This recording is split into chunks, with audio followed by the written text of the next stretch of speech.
যেভাবে লেখা আছে আমি সেভাবেই পড়ছি। আসসালামু আলাইকুম রাসেল ভাই, জানি আল্লাহর রহমতে আপনি সর্বদাই ভালোর তলে থাকেন।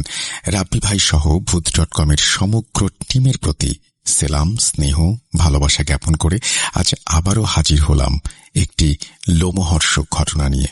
ভুল ত্রুটি ক্ষমা সুন্দর দৃষ্টিতে দেখার অনুরোধ রইল। চলুন ঘটনায় যাওয়া যাক।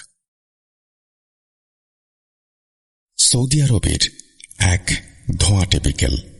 সূর্য তখনও আকাশের পশ্চিম কোণায় টিকে আছে, কিন্তু তার আলো যেন রং হারিয়ে ফেলেছে। একটা বিবর্ণ সোনালী আভা চারপাশে ছড়িয়ে আছে, ঠিক যেন কোনো পুরনো ক্যানভাসের আঁচড়। বাতাস ভারী, ধূলিকণায় ভরা, আর আশেপাশে অদ্ভুত এক নিস্তব্ধতা, যেন প্রকৃতি নিজেই নিঃশব্দে কিছু একটার জন্য অপেক্ষা করছে। এমন পরিবেশে মানুষের মনে চাপা আতঙ্ক বা উদ্বেগের জন্ম নেয়াটা অস্বাভাবিক নয়। আমি তখন রিয়াদ শহরের উত্তরে আল নাখিল এলাকায় একটি ক্লাউড কিচেনে আমার কর্মব্যস্ত জীবন। আমাদের এই কিচেনে প্রতিদিন হাজারো খাবার তৈরি হয় অনলাইন ডেলিভারির জন্য। সকাল থেকে সন্ধ্যা অবধি আমাদের সময় কাটে ঝাল মশলার ঘ্রাণ, চাপা গরম আর কাজের তাড়াহুড়োর মধ্যে। কাটা ছেঁড়ার শব্দ, হাড় ভাঙার ঠকঠকানি আর চাপা আওয়াজে ভরা এই জায়গায় আমি একরকম অভ্যস্ত হয়ে গেছি। সেদিন কিছু অতিরিক্ত অর্ডার আসার ব্যস্ততা। আমি একটি অর্ডার ডেলিভারি দেওয়ার জন্য প্রস্তুতি নিচ্ছিলাম। ঠিক তখনই বিকেলের সেই ধোঁয়াটে আলোর মধ্যেই শেলাকে কিচেনের দরজা দিয়ে হন্তদন্তভাবে ঢুকতে দেখলাম। সাধারণত শান্ত স্বভাবের শেলা ফিলিপিনো মহিলা, সবসময় হাসি খুশি, পরিপাটি ও দায়িত্ববান, কিন্তু সেদিন তার চোখে ছিল এক ধরনের ভয়। কণ্ঠস্বর কাঁপছিল। আমি অবাক হয়ে জানতে চাই, কি হয়েছে, এত উত্তেজিত কেন তুমি? শেলা ঢক ঢক করে এক গ্লাস জল খেয়ে কাঁপা কাঁপা কণ্ঠে বলল, রোজ গত রাতে আবারও ছায়া মূর্তিটাকে দেখেছে, ঠিক সেই রকম যেটাকে সে আগেও দেখেছিল তার বাবার পাশে দাঁড়িয়ে থাকতে। শেলার মুখে আতঙ্কটা স্পষ্ট। আমি এক মুহূর্তের জন্য স্তব্ধ হয়ে যাই। তবে কি আবারও কেউ? নমস্কার শ্রোতা বন্ধুরা, জানি আপনারা সবাই আল্লাহর রহমতে ভালো আছেন, সুস্থ আছেন।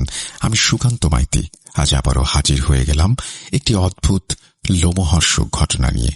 সেই 2018 সাল থেকে ভূত এফএম থেকে শুরু করে আজকে আমাদের সবার প্রিয় ভূত.com-এর সাথে যুক্ত নানান স্বাদের দেশ বিদেশের ঘটনা শেয়ার করেছি। কিন্তু এত বছর ধরে এই ঘটনাটা আমার কাছে থাকা সত্ত্বেও কেন জানি না শেয়ার করিনি। ঘটনাটা এখনো চলমান। খালি মনে হতো যে এখনো সময় আসেনি ঘটনাটি শেয়ার করার। কিন্তু আজ কেমন যেন ভেতর থেকে কেউ বারবার বলছে যে এই ঘটনাটি শেয়ার করার সময় এসেছে। তাই আজ সবার সামনে ঘটনাটি নিয়ে হাজির হলাম। কতটা ভয়ের জানি না, শ্রোতা বন্ধুরাই এর বিচার করবেন।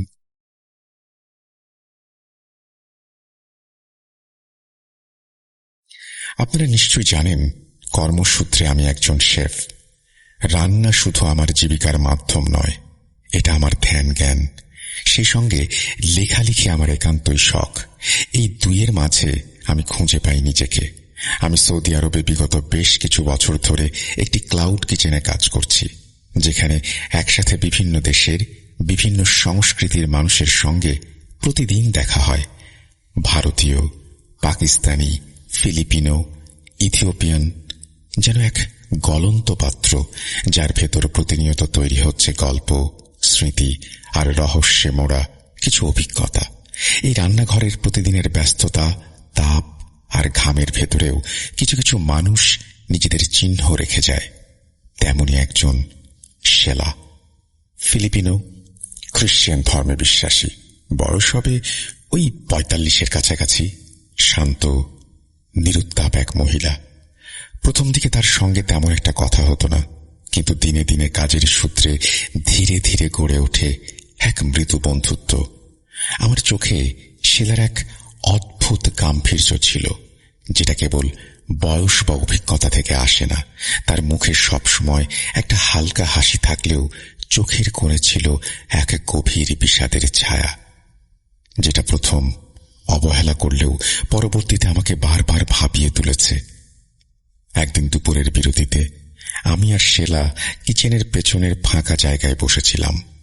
রুক্ষ সূক্ষ্ম আরবের ধুলোমাখা দুপুরে হাতে গরম কফির ধোয়া ওঠা আর শুকটানের ধোঁয়ায় মজে যখন আমি নীরবে সময়টা উপভোগ করছিলাম, শেলা তখন অদ্ভুতভাবে তাকিয়েছিল কিচেনের দরজার দিকে। কফির পেয়ালায় চুমুক দিতে দিতে আমি খেয়াল করছিলাম তার দৃষ্টি কেমন যেন ফাঁকা, ভয়াক্রান্ত। ঠিক তখনই সে হঠাৎ বলে উঠল, আচ্ছা শেফ, তোমার মেয়ে আছে? প্রশ্নটা এমন অপ্রত্যাশিত ছিল যে আমি একটু চমকে উঠি। না, একটি মাত্র ছেলে। কেন হঠাৎ এমন প্রশ্ন করছো? আমি জিজ্ঞেস করি। শিলা একটুখানি হাসে, তবে সেই হাসির মধ্যে প্রাণ ছিল না, ছিল কেবল ক্লান্তি আর এক নিস্তরঙ্গ শীতলতা। সে ধীরে ধীরে বলে, আমার একটা মেয়ে আছে, নাম রোজ। ও খুব আলাদা, অদ্ভুত। আমি ভ্রু কুঁচকে তাকালাম। মানে? শিলা কিছুক্ষণ চুপ থাকে। মনে হলো সে নিজেকে প্রস্তুত করছে কিছু একটা ভার বহন করার জন্য। তারপর ধীর সুরে বলে, রোজ, ও ভূত প্রেত ছায়া ডিমন এসব কিছু দেখতে পায়। আমি অবাক হলাম। সাধারণত এ ধরনের কথা কেউ এত সোজাসাপটা ভাবে বলে না। শিলার চোখে তখনও সেই আগের মতোই অদ্ভুত এক ভয়ের প্রতিচ্ছবি। যেন কথাগুলো মুখে আনতেই তার মন দুলে উঠেছে। প্রথমে আমি মনে করেছিলাম এটা নিছকই কল্পনা, হয়তো ধর্মীয় বিশ্বাস কিংবা মানসিক বিভ্রম। তবে শিলার মুখের অভিব্যক্তি, কণ্ঠের স্পন্দন আমাকে কিছুতেই অবিশ্বাস করতে দিল না। এই শহরে, এই বিদেশের মাটিতে, যেখানে হাজারো মানুষ নিজেদের সুখ দুঃখ গোপন করে বাঁচে, সেখানে কেউ যদি এতটা খোলামেলা হয়, তার পেছনে নিশ্চয়ই কিছু গভীর সত্য লুকিয়ে আছে। সেটা তখন খুব নিচু গলায় বলতে শুরু করল, যেন ভয় পাচ্ছে কেউ বুঝি শুনে ফেলবে। আমার মেয়ে রোজ ছোটবেলা থেকেই এমন। ওর জন্মের সময় ডাক্তাররা বলেছিলেন কিছু অদ্ভুত লক্ষণ দেখা যাচ্ছে। আমরা তখন বিষয়টি গুরুত্ব দেইনি, ভেবেছিলাম হয়তো ওর জন্ম একটু আলাদা, হয়তো কোনো হরমোনাল ইমব্যালেন্স, সময় গেলে ঠিক হয়ে যাবে। কিন্তু সময় শুধু ওর মধ্যে থাকা অজানা রহস্যগুলোকেই ধীরে ধীরে প্রকাশ্যে নিয়ে আসে। জন্মের পর থেকেই ওর চোখ দুটো খুব অদ্ভুত ফ্যাকাশে ছিল। এক ধরনের আলো ছায়ার খেলা চলত সেখানে। ডাক্তাররা একে চিকিৎসাগত দৃষ্টিতে ব্যাখ্যা দিতে চাইলেও একজন মায়ের মন যে অজানা আশঙ্কায় কেঁপে উঠেছিল তা বুঝতে পারেনি কেউ। রোজ কখনো রাতে ঘুমোতে চাইত না, সারা রাত কাঁদত। কান্নাটা শুধু অভিমান বা ক্ষুধা থেকে নয়, বরং ভেতর থেকে আসা এক আতঙ্কের বহিঃপ্রকাশ ছিল। চোখে ঘুম না থাকলেও ওর চোখে সবসময় যেন ভয় লুকিয়ে থাকত। রোজ তখন খুব ছোট, বড় জোর ৫-৬ বছর বয়স হবে। হঠাৎ একদিনও বলল, মা, ঘরের কোনায় কেউ দাঁড়িয়ে আছে। ঘাবড়ে গিয়েছিলাম আমি আর ওর বাবা। তাকিয়ে দেখি কেউ নেই। আমি বুঝতেই পারছিলাম না ও কাকে দেখছে। প্রথমে ভেবেছিলাম ওর সাধারণ শিশুসুলভ কল্পনা। আমরা হাসছিলাম, মনে মনে বলছিলাম এই বয়সে এইরকমই হয়। কিন্তু তারপর থেকে বারবার রোজ এমন কথা বলতে থাকে। শুধু বলাই নয়, অনেক সময় ও যা বলে তা হুবহু সত্যি হয়ে যায়। কথাগুলো শুনতেই আমার গায়ে কাঁটা দিয়ে ওঠে, স্নায়ুগুলো যেন ঠান্ডায় কেঁপে উঠে। আমি কাঁপা কাঁপা গলায় শেলাকে জিজ্ঞাসা করলাম, তুমি কি কখনো কিছু দেখেছ? শেলা চুপ করে থাকে কয়েক সেকেন্ড, তারপর গভীর নিঃশ্বাস নিয়ে বলে, আমি নিজের চোখে কিছু দেখিনি, কিন্তু রোজ যা দেখে তা শুধু ওর মুখে নয়, ওর শরীরেও ছাপ ফেলে যায়। ওই মুহূর্তে ওর চোখ ফাঁকা হয়ে যায়, যেন কেউ ওর দৃষ্টি দিয়ে অন্য কিছু দেখছে। ঠোঁট নীলচে হয়ে আসে, শরীর কাঁপতে থাকে, একরকম খিঁচুনি উঠে আসে ওর সমস্ত শরীরে। শেলার চোখে জল আসে। চোখের কোণাটা মুছে শেলা আবারও বলে, একবার রোজ জানায় সে স্কুলে একটা মেয়েকে দেখেছে যার চোখ ছিল রক্তাক্ত। আমি খুব অবাক হই। পরে স্কুলে গিয়ে জানতে পারি সেই মেয়েটি 1 মাস আগে আত্মহত্যা করেছে। ভেবে দেখো, যে মেয়েটিকে রোজ দেখছে সে মারা গেছে 1 মাস আগে।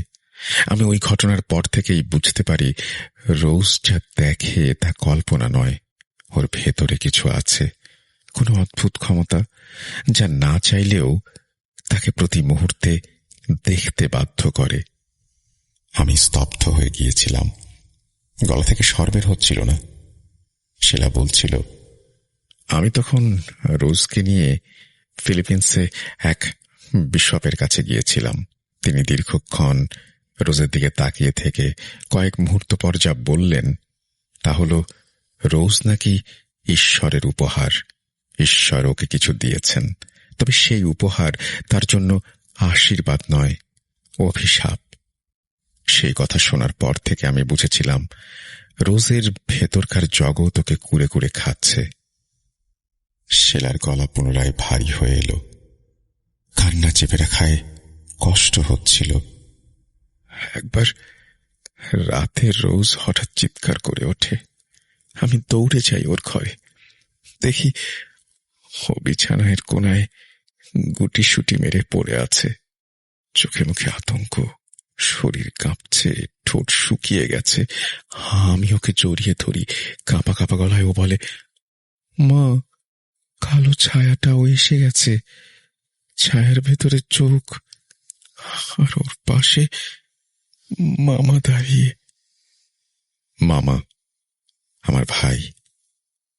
আমি ভেবেছিলাম এটা হয়তো দুঃস্বপ্ন, কিন্তু সেই রাতেই আমার ছোট ভাই রোজের মামা হৃদরোগে মারা যায়। খবরটা পেয়ে আমি যেন আতঙ্কে কাঠ হয়ে গিয়েছিলাম। কিভাবে রোজ তা জানল? এটা কি কেবল কাকতালীয় ঘটনা, নাকি সত্যি কিছু আছে যার ব্যাখ্যা বিজ্ঞান দিতে পারে না? তারপর থেকেই আমি আর রোজের কথা অবহেলা করতে পারিনি। ও যা বলে তাতে কান না দিয়ে উপায় ছিল না। ওর বয়স তখন মাত্র 10। একদিন সন্ধ্যাবেলা রোজ একা বারান্দায় দাঁড়িয়েছিল। আকাশে মেঘ, চারিদিক ছমছমে। হঠাৎ সে দৌড়ে ঘরে এসে আমাকে জড়িয়ে ধরে বলে, মা, পাশের বাড়ির ছাদে একটি লোক দাঁড়িয়ে আছে, ছাদের ঠিক কোনায়। কিন্তু সে কি মানুষ না ডিমন? আমি প্রথমে কিছু বুঝতে পারিনি। বাইরে তাকালাম, কাউকে দেখলাম না, কিন্তু রোজের চোখে তখনও সেই বিস্ফারিত চাহনি। ঠোঁট কাঁপছে, ভয় আর আতঙ্ক ওর সমস্ত মুখ জুড়ে। আমি ওকে জড়িয়ে ধরলাম। বুঝলাম ও যা দেখছে তা কিছু না হলেও ওর মনে গভীরভাবে প্রভাব ফেলেছে। সেই রাতে রোজের চিৎকারে আশেপাশের পাড়া প্রতিবেশীরা জেগে যায়। সেই ঘটনার পর থেকেই গ্রামে রোজকে নিয়ে গুজব ছড়াতে থাকে। প্রথমে সবাই ভাবত মেয়েটা অদ্ভুত, হয়তো মানসিক সমস্যা আছে, কিন্তু ধীরে ধীরে সবাই টের পেল রোজের মধ্যে কিছু আছে, এমন কিছু যা সাধারণ নয়। গ্রামে তখন একের পর এক অদ্ভুত ঘটনা ঘটছিল। দরজা আপনা আপনি খুলে যেত, রাতে লোকজন ছাদের ওপর শব্দ শুনত, অথচ কাউকে দেখা যেত না। রোজকে একা ঘন্টার পর ঘন্টা জানলার বাইরে তাকিয়ে থাকতে দেখা যেত। সে যেন কারোর সঙ্গে কথা বলছে, অথচ আশেপাশে কেউ নেই।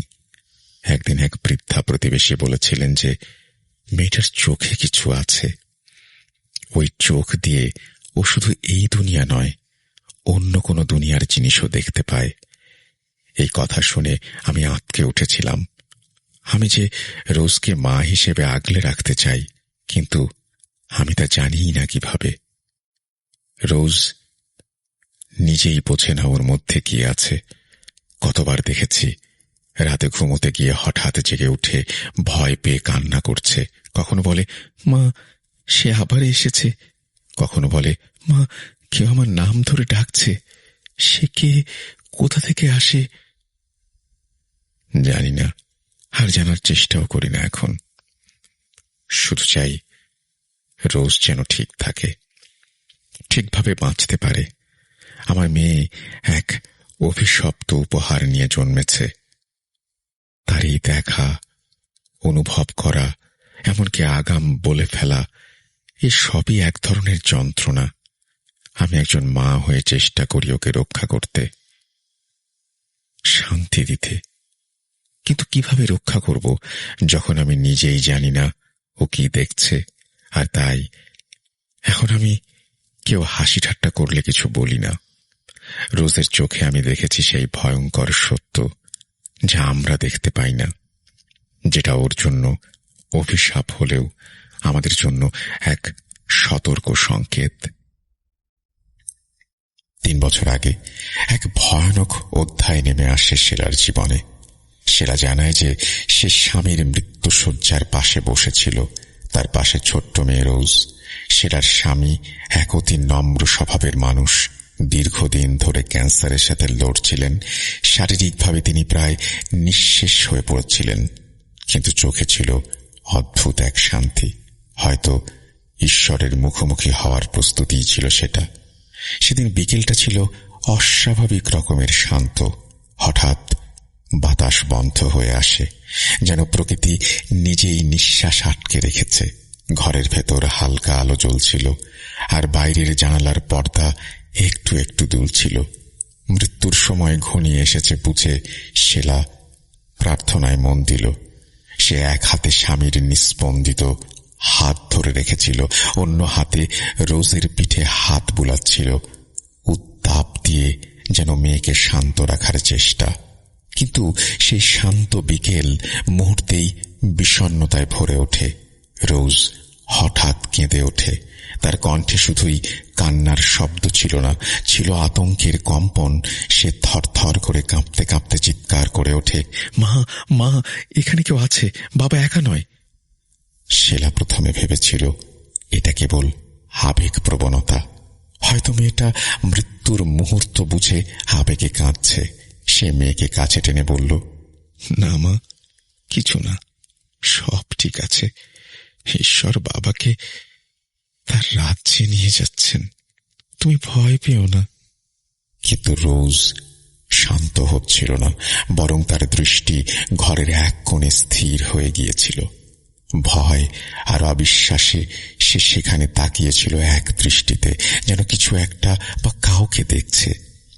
সে আরো জোরে কাঁদতে থাকে, না মা, সে এসে গেছে, কালো ছায়া, কালো অপরূপটা, সে বাবার পাশে দাঁড়িয়ে, সে তাকে নিয়ে যেতে চাইছে। শেলার শরীর শিউরে ওঠে। মেয়ের চোখে যে আতঙ্ক সে দেখেছে, সেটা কোনো অভিনয় নয়। ঘর জুড়ে একটা শীতল বাতাস ছড়িয়ে পড়েছে, যেন হঠাৎ করেই কোনো অদৃশ্য কিছু এসে উপস্থিত হয়েছে। একটু আগেই যেই জানালার পর্দাগুলো হাওয়ায় দুলছিল, আচমকাই তা থেমে যায়। একদম বাতাস নেই। আর ঠিক তখনই শেলার স্বামী শেষ নিঃশ্বাস ত্যাগ করেন। একটি দীর্ঘ নিঃশ্বাস নিয়ে তিনি চিরতরে নিস্তব্ধ হয়ে যান। ঘরে তখন অদ্ভুত নিস্তব্ধতা। শেলা হতভম্ব, শোকগ্রস্ত, আর রোজ সে চিৎকার থামিয়ে এক দৃষ্টিতে তাকিয়ে রইল ঘরের সেই কোণায়, যেখানে সে কালো ছায়াটাকে দেখেছে বলে দাবি করেছিল।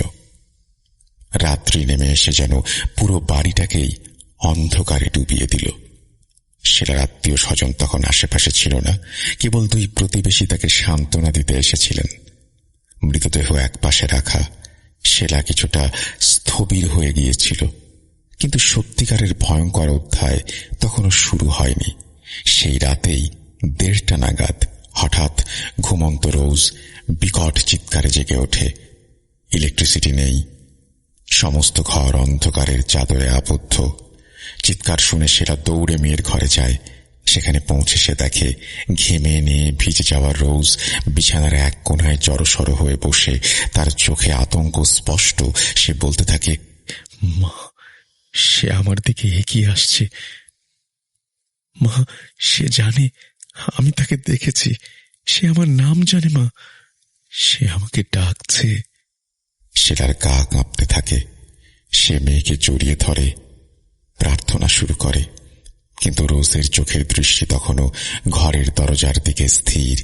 শিলার মনে হল হঠাৎ করে ঘরের তাপমাত্রা হ্রাস পেয়েছে।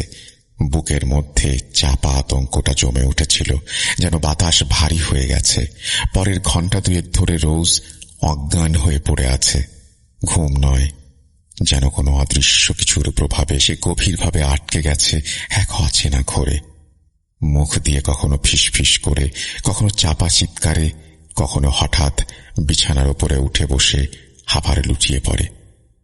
শিলা ভয়ে ভয়ে কাঁপতে কাঁপতে সকালের অপেক্ষা করে। সকাল হতেই আত্মীয় স্বজনেরা চলে আসে। ধর্মীয় আচার মেনে তার স্বামীকে পার্শ্ববর্তী একটা সিমেট্রিতে চিরনিদ্রায় শায়িত করা হয়। তার ঠিক পরেই শিলা চার্চের পাদ্রীকে খবর দেয়। পাদ্রী একজন অভিজ্ঞ প্রিস্ট। তিনি এসে রোজকে দেখে কিছুক্ষণ চুপ করে থাকেন, তারপর বলেন, ওর মধ্যে কোনো কিছুর ছায়া লেগে আছে। আমি আজই প্রার্থনা শুরু করব। এরপর সেই বাড়িতে শুরু হয় এক ভিন্ন রকম অধ্যায়। পবিত্র জল ছিটানো হয়, বাইবেল পাঠ করা হয়, ক্রস নিয়ে প্রার্থনা হয় ঘণ্টার পর ঘণ্টা। রোজ মাঝে মধ্যে জেগে ওঠে, আবার জ্ঞান হারিয়ে ফেলে। একবার সে চিৎকার করে বলে, তোমরা তাকে থামাতে পারবে না। সে বলেছে আমার উপর তার অধিকার আছে। প্রিস্ট বারবার পবিত্র ক্রস তুলে ধরলে রোজ ব্যথায় কুঁকড়ে ওঠে, যেন কোনো অদৃশ্য শক্তি তার শরীরকে আঘাত করছে। একাধিকবার প্রার্থনার পরে ধীরে ধীরে রোজ শান্ত হতে শুরু করে। দুদিন পর রোজের চেতনা পুরোপুরি ফিরে আসে, কিন্তু শিলার মুখ শুকনো, চোখ লাল। মেয়ে বেঁচে আছে, সচেতন, কিন্তু কিছু যেন বদলে গেছে। রোজ আর আগের মতো হাসে না, একা থাকতে চায় না, আয়ার দিকে তাকাতে ভয় পায়। মাঝে মধ্যে সে বলে, আমি জানি সে কোথায় থাকে। সে এখনো আমাদের দেখে। শিলা আজও মনে করে তার স্বামীর মৃত্যুর মুহূর্তে সেই অপরিচিত ছায়ার উপস্থিতি কোনো সাধারণ কিছু ছিল না।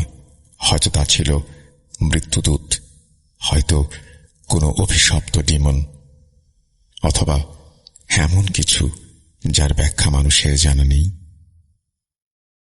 শিলার স্বামীর মৃত্যুর কয়েক মাস পরের কথা। শিলা তখন কাজের জন্য সৌদি আরবে চলে এসেছে। রোজ তার নানা নানির পাশে ছিল। একদিন সন্ধ্যাবেলায় খবর আসে রোজ নাকি আবারও অজ্ঞান হয়ে গেছে। ফোনে কথা বলতে বলতে শিলা হন্তদন্ত হয়ে ছাদ থেকে নেমে এসে পাশেই দাঁড়িয়েছিল। আমি তখন কাজের মাঝে ছিলাম। এখানে বলে রাখি, শিলার স্টাফ রুমটা ক্লাউড কিচেনের 3 তলায়। কণ্ঠ শুনেই বুঝলাম কিছু ভয়াবহ ঘটেছে। তার কণ্ঠে এক অদ্ভুত কাঁপুনি, কান্নার মধ্যেও যেন গলা শুকিয়ে এসেছে।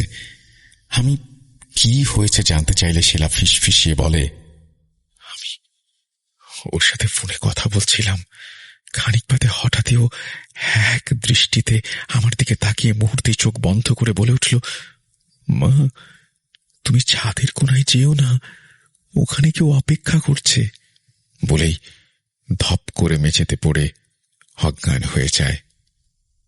শিলার কণ্ঠ থেমে গেল কিছুক্ষণের জন্য। আমি চুপ করে রইলাম, যেন শব্দ করলেই অদৃশ্য কারুর দৃষ্টি আমাদের ওপর পড়ে যাবে। কয়েক মিনিটের নিস্তব্ধতা। রাত তখন গভীর। সৌদি আরবের মরুভূমির বাতাসে এক ধরনের শূন্যতা ভেসে বেড়াচ্ছে। সে রাতে শিলা যখন ডিউটি শেষে ক্লান্ত শরীরে রুমে ফেরে, আমি আমার রুমে গিয়ে ফ্রেশ হয়ে তাকে ফোন করি। শিলা বলে, রোজকে নিয়ে যা ঘটছে তা শুধু শারীরিক বা মানসিক কোনো অসুখ নয়।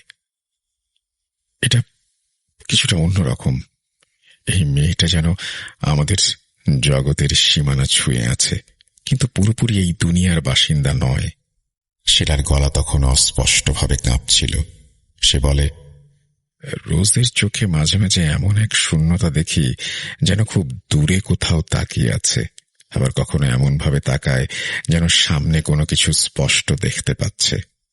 আমি দীর্ঘশ্বাস ফেলে বললাম, যে অতীতে যা কিছু ঘটেছে রোজের সাথে, তা থেকে একটাই কথা মনে হয়, সবকিছু একটা যোগসূত্র আছে।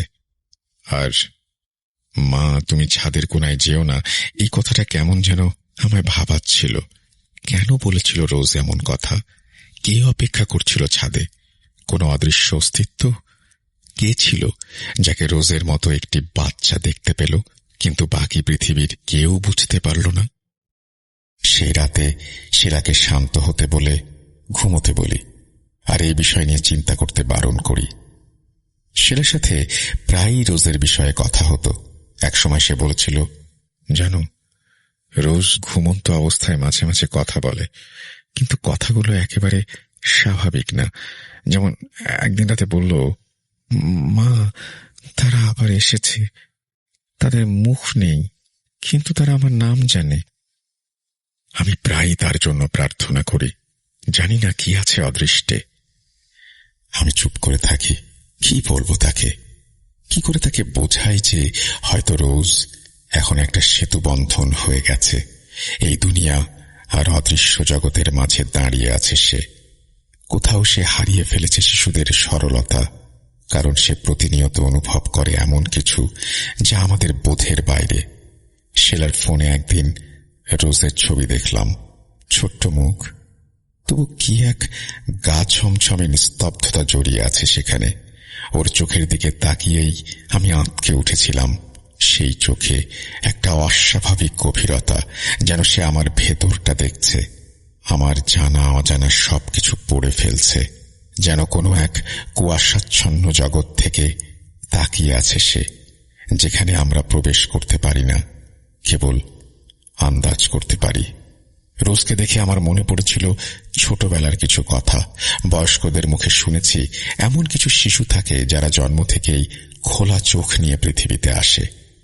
তারা যা দেখে তা আমরা দেখি না। তারা অনুভব করে এমন সব অস্তিত্ব যারা অন্ধকারে লুকিয়ে থাকে। কয়েক মুহূর্ত চুপ থাকার পর শিলা বলে, জানো, আমার মনে হয় ওর জন্মের সময় কিছু ঘটেছিল। ওর জন্মের আগে আমি একটি দুঃস্বপ্ন দেখেছিলাম। একটি মহিলা, মুখ ঢাকা, দাঁড়িয়ে আছে আমার বিছানার পাশে, ফিসফিস করে বলছে, তোমার মেয়ে আমার হবে, ও দেখতে পাবে আমাকে, ডাকতে পারবে আমাকে। তখন এসব পাত্তা দেয়নি, কিন্তু এখন মনে পড়লে আমার গা শিউরে ওঠে। আমি স্তব্ধ হয়ে যাই। ভয় আর কৌতূহল মিশিয়ে বুকের ভেতরটা ধকধক করে ওঠে। আমি খালি মনে করতে থাকি, রোজের চোখে যে অদৃশ্য ছায়া ভেসে ওঠে সেটা বোধহয় সেই মহিলার। তবে রোজ এমন কেন? আর সবচেয়ে ভয়ঙ্কর কথা, সে কি ধীরে ধীরে হারিয়ে যাচ্ছে আমাদের কাছ থেকে, নাকি তাকে কেউ বা কিছু টেনে নিয়ে যাচ্ছে অন্য জগতের দিকে, অন্ধকারের দিকে? সেদিন শিলা কিচেনে সারাদিন একদম চুপচাপ ছিল, অথচ ওর স্বভাব এমন না। সবসময় একটু হাসি খুশি, কাজের মাঝে কথাবার্তা বলেই পরিবেশটা হালকা করে রাখে। কিন্তু সেদিন যেন অন্য কেউ এসে ওর জায়গা নিয়েছে। কাজ করতে করতে আচমকা থেমে যায়, কাঁটা চামচ তুলতে ভুলে যায়, ভুল জায়গায় রাখে, কখনো বা সেগুলোকে মেঝেতে ফেলে দেয়। চোখে ছিল এক অদ্ভুত অস্থিরতা। আমি দেখেই বুঝেছিলাম ওর ভেতরে কিছু একটা চলছে, কোনো এক অজানা ঝড়। বিকেলের দিকে যখন অন্য সবাই ব্রেক নিচ্ছিল, আমি ওর পাশে গিয়ে বসলাম। নিচু স্বরে বললাম, শিলা, তুমি চাইলে রোজের জন্য আমি কিছু করতে পারি। আমার প্রশ্নে সে থমকে দাঁড়ায়, ধীরে ধীরে মাথা তুলে আমার দিকে তাকায়, চোখে যেন দহন।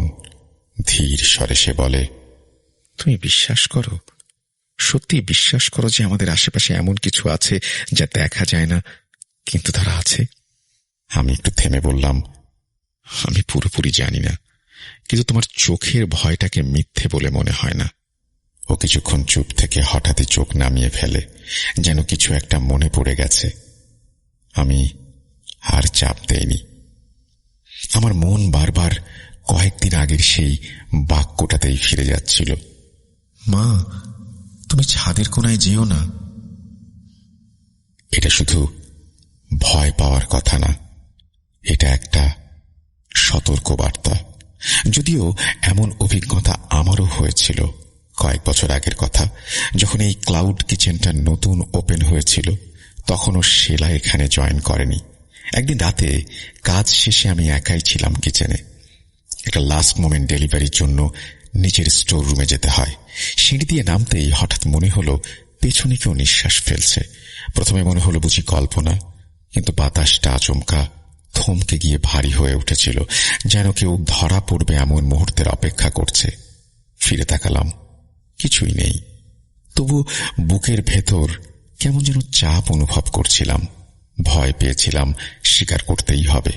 তবে ঘটনাটা কাউকে বলিনি। ভাবলাম হয়তো ক্লান্তির প্রভাব। তারপর আর তেমন কিছু ঘটেনি। কিন্তু কয়েক সপ্তাহ পর এক রাতে আমাদের এক ইথিওপিয়ান কর্মী জামাল হঠাৎ অসুস্থ হয়ে পড়ে। সেদিন সে স্টোর রুমে কিছু নিতে গিয়েছিল। কিচেনে ফিরে এসে কাঁপতে কাঁপতে বলে, আমি স্টোর রুমে কারোর কণ্ঠস্বর শুনতে পেয়েছি, যেটা কোনো পুরুষ মানুষের ছিল না, আবার নারীও না। নারী পুরুষ মিশ্রিত কণ্ঠস্বর, কি কর্কশ। শুনে সবাই থমকে যায়। আমি সঙ্গে সঙ্গে নিচে নেমে যাই। বাতি জ্বালিয়ে খুঁটিয়ে খুঁটিয়ে দেখি চারপাশ। কিচেনের যন্ত্রপাতি যেমন ছিল তেমনই আছে, কিছুই নেই। কিন্তু হঠাৎ একটা ঠান্ডা নিঃশ্বাস যেন আমার কাঁধ ছুঁয়ে গেল। গা কাটা দিয়ে ওঠে, মাথার চুল খাড়া হয়ে যায়। মুহূর্তেই বুঝলাম যা সেদিন অনুভব করেছিলাম সেটা এখনো এখানে আছে। এত বছর যে টুকটাক কিছু আমরা অনুভব করেছি এই ক্লাউড কিচেনে, সেটা তারই প্রভাব। যদিও তা নিয়ে পরে তেমন কোনো আর সমস্যা হয়নি। তবে কি ভবিষ্যতে সেটা নিয়ে কোনো সমস্যা আসবে কে জানে। যাই হোক, সেই রাতে আমি আর ঘুমোতে পারিনি। এভাবেই আরো বেশ কিছু মাস কেটে যায়। বছরখানেক আগের কথা। একদিন আমি, শেলা আর দুইজন সবাই মিলে কিচেনে কাজ করছিলাম। ক্লাউড কিচেনটি সেদিন ভীষণ ব্যস্ত ছিল। অর্ডার আসছে একটার পর একটা। কেউ ব্যাটার মেশাচ্ছে, কেউ প্যাকিং করছে, কেউ চেক করছে কোন আইটেমটা আগে যাবে। হুলস্থুল অবস্থার মাঝেই একটা ভিডিও কল আসে শেলার মেয়ে রোজের। আমি খেয়াল করি শেলা ফোনটা হাতে নিয়ে হালকা হাসি মুখে কথা বলতে বলতে এদিক সেদিক ঘুরে ঘুরে কাজ করছে। এখানে বলে রাখা দরকার, যেহেতু এটা কোনো বড় কমার্শিয়াল রেস্তোরাঁ না, বরং মাঝারি মানের ক্লাউড কিচেন, তাই আমি কর্মীদের মাঝে কিছুটা মানবিকতা রাখি। কারুর কল এলে কথা বলতে মানা করি না, যতক্ষণ না কাজে ব্যাঘাত ঘটে। আর এত বছরে শেলা এবং ওর মেয়ে রোজের সঙ্গে আমার একটা আন্তরিক সম্পর্ক গড়ে উঠেছে। সেদিন মনে হচ্ছিল রোজ হয়তো মাকে কোনো দরকারে কল করেছে। মিনিট পাঁচেক পর শেলার মুখ বদলে যেতে থাকে। তার মুখের হাসিটা ফিকে হয়ে যায়, চোখের দৃষ্টি যেন স্থির হয়। আমি ওর পাশে যেতেই চমকে উঠি। রোজের কণ্ঠ স্পিকারে কাঁপা কাঁপা শোনাচ্ছিল, মা, তোমার পেছনে ওটা কি? শেলা মুখ ঘুরে তাকায়। সে স্পষ্টভাবে বলে ওঠে, কেন, কি হয়েছে? এখানে তো আমাদের কলিগরা ছাড়া কেউ নেই। রোজের কণ্ঠ থেমে যায় কয়েক সেকেন্ড। তারপর ধীরে ধীরে ভীত হয়ে সে বলে, মা, তোমাদের পেছনে দুটো ছায়া, একটা সাদা একটা কালো। সাদা ছায়াটা তোমার পাশ দিয়ে চলে গেল, কিন্তু কালোটা, মা, ওটা তোমাদের একদম পেছনে দাঁড়িয়ে আছে, নড়ছে না। শিলাকে চমকে উঠতে দেখে সাথে সাথে আমিও কেমন অসাড় হয়ে যাই। কিচেনের ঝাঁঝালো ঘ্রাণ, ব্যস্ততা, সবকিছু যেন মুহূর্তের মধ্যে স্তব্ধ হয়ে যায়। আমি ফোনটা নিয়ে রোজের মুখটা দেখি। ওর চোখে এক অদ্ভুত স্থিরতা। ছোট মুখ, গভীর চোখে সে চারপাশটা দেখে নিচ্ছিল, কিন্তু কারোর চোখে চোখ রাখছিল না। আমি বললাম, রোজ, মা, তুমি এখন কি দেখতে পাচ্ছ? ও মৃদু গলায় বলল, আঙ্কেল, ছায়া দুটো এখানেই ছিল, কিন্তু এখন আর নেই। সাদা ছায়াটা তোমাদের পাশ দিয়ে হেঁটে চলে গেছে, কিন্তু কালোটা, ওটা তোমার আর মায়ের খুব কাছে এসে দাঁড়িয়েছিল, ঠিক তোমাদের পেছনে। শিলাকে দেখলাম সে আতঙ্কে সাদা হয়ে গেছে। ঠোঁট কাঁপছে, চোখে একরাশ ভয় জমাট বেঁধেছে। ওর হাতে ফোন কাঁপছিল। আমার কাঁধে হাত রাখতেই বুঝতে পারলাম শিলার শরীর ঠান্ডা হয়ে গেছে, যেন কারোর স্পর্শ তার ভেতর থেকে তাপ শুষে নিয়েছে। তবু আমি তখনও নিজেকে সামলে হালকা হেসে বললাম, না না, এটা শুধুই রোজের কল্পনা, ও হয়তো কোনো রিফ্লেকশন দেখেছে। কিন্তু ভেতরে ভেতরে জানি এই কিচেনে এমন অনুভূতির মুখোমুখি আমরা আগেও হয়েছি। বিশেষ করে স্টোর রুমের নিচের ঘরটাতে মাঝে মাঝে বাতাস থেমে যায়, নিঃশ্বাস ভারী হয়ে ওঠে। সেই ঘটনা অনেক আগের, শিলা জানে না সে বিষয়ে। ভেবেছিলাম এতদিনে কিছু হয়নি যখন, সমস্যা নেই। কিন্তু রোজের চোখে যা দেখলাম তা কোনো বাচ্চার কল্পনার ফল নয়।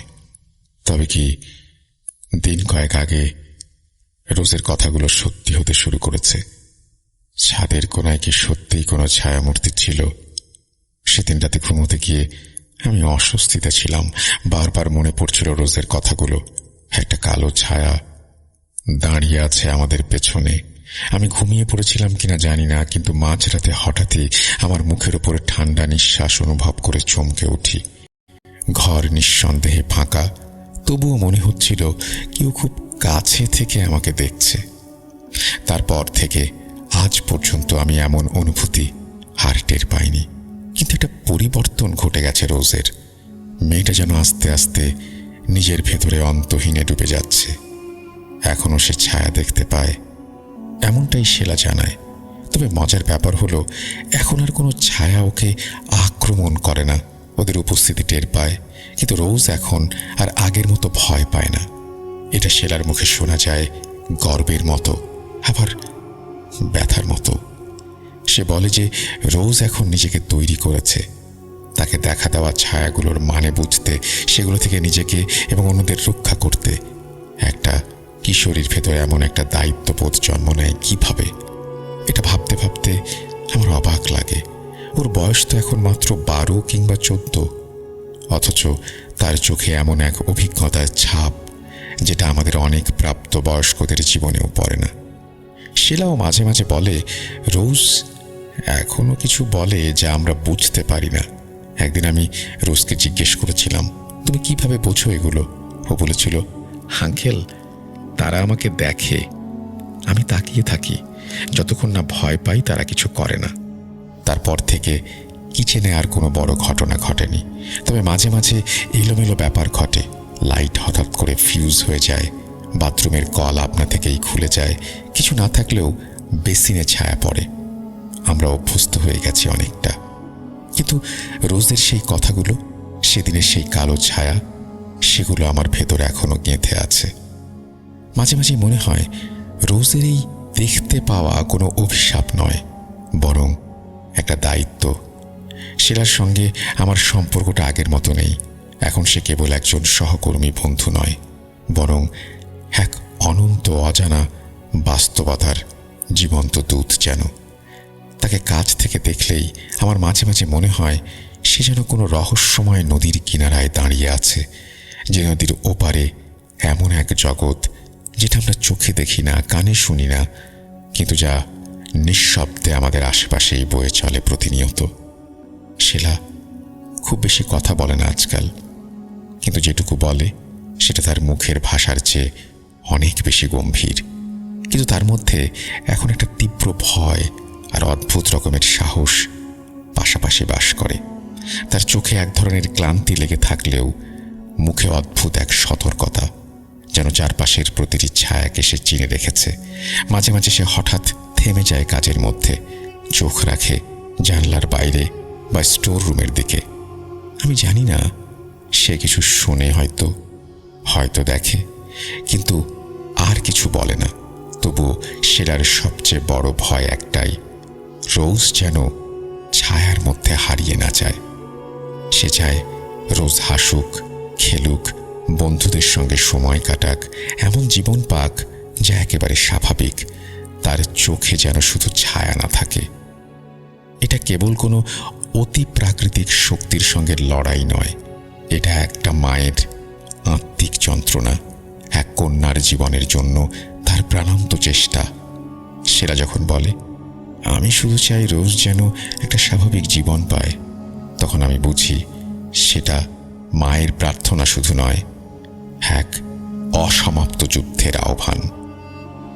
আমি মাঝে মাঝে ভাবি, রোজের মতো একটি মেয়ে যে ছোটবেলা থেকেই অশরীরী অস্তিত্বের ছায়ায় বেড়ে উঠেছে, তার জীবনটা কতটা নিঃসঙ্গ হতে পারে। তার কাছে দিনরাত্রির কোনো কিছু আলাদা নয়, কারণ অন্ধকার তার চারপাশেই, এবং মাঝে মাঝে ভোরেও তারা হানা দেয়।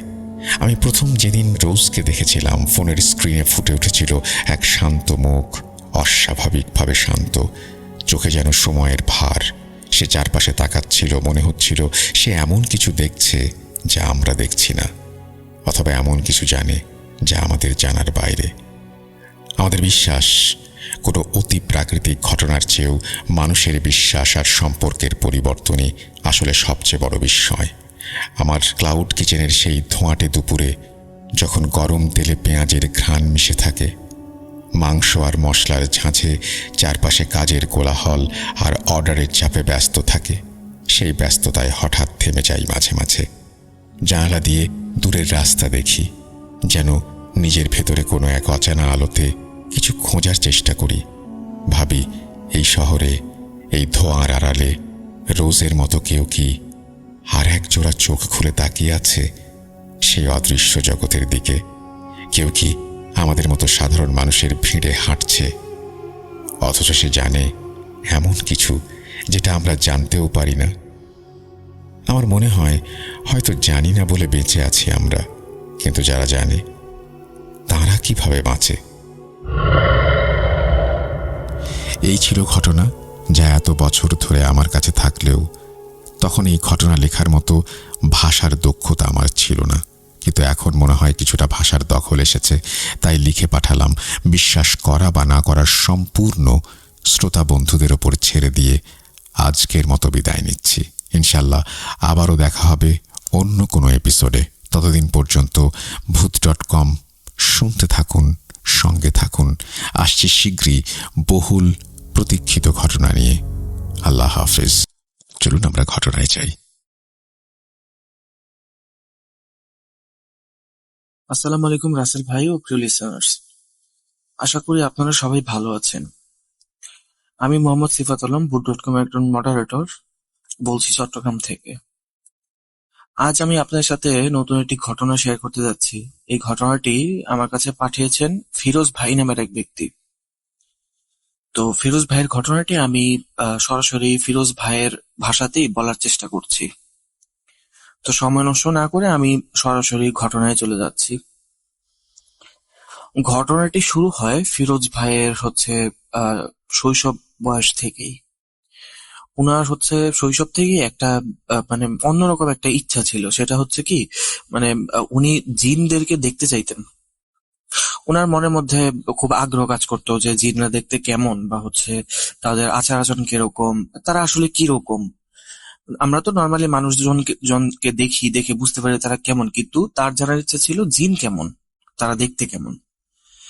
তো তার এই ইচ্ছা পূরণের জন্য সে বিভিন্ন জনের কাছে গিয়েছে এবং কথাবার্তা বলেছে, কিন্তু সেরকম আশানুরূপ কোনো ফলাফল সে কখনো কারো কাছ থেকে পায়নি। তো যেহেতু সে ফলাফল পায়নি, সে একটা সময় বেশ নিরাশ হয়ে যায়। তো নিরাশ হয়ে যাওয়ার পর সে মানে চিন্তা করে যে এখন কি করা যেতে পারে। মানে এক সময় এরকম আসে যে সে আশাই ছেড়ে দিয়েছে, না আমি আসলে পারবো না। তো দুঃখিত, আমি আসলে ঘটনাটি ফিরোজ ভাইয়ের ভাষায় বলতে গিয়ে নিজের ভাষায় বলা শুরু করে দিয়েছিলাম। তো আমি এখন ফিরোজ ভাইয়ের কথাতেই ঘটনাটি শেয়ার করছি। তো আমি মানে একটা সময় বেশ মানে একটা সময় বেশ আশাহত হয়ে যাই যে আমি আসলে কি জীবনে কোনোদিন জিনকে দেখতে পাবো কিনা। তো এইভাবেই আমার দিনকাল চলতে থাকে, আস্তে আস্তে মানে বয়সটাও বাড়তে থাকে। তো এর মাঝে হয় কি, আমার আমার একটা ছোট বোন আছে। আমার বোনের নাম হচ্ছে রিফা। তো এর মাঝে রিফার একটা সমস্যা শুরু হয়। রিফা আমার ছোট বোন, ও তখন হয়তোবা ক্লাস 4 অথবা 3-তে পড়তো। তো ওর একটা সমস্যা দেখা দেয়। ওর সমস্যাটা ওর পায়ে একটা প্রবলেম হয়। পায়ে প্রবলেম হয় বলতে ওর পাটা কিছুটা বেঁকে যায়, এবং মানে এমন ভাবে বেঁকে যায় যে ও ঠিক মতো হাঁটাচলা করতে পারতো না। আমরা মানে অনেক ডাক্তার, কবিরাজ অনেককে দেখিয়েছি, কিন্তু ওর পায়ের সমস্যাটা কখনোই ঠিক হয়নি। তো ওর পায়ের সমস্যা এরকম চলতে চলতে একসময় হয় কি, ওর হাঁটা চলা অলমোস্ট বন্ধ হয়ে যায়। ও ঠিক মতো চলতেই পারতো না, মানে পাটা এতটুকু বেঁকে যায়।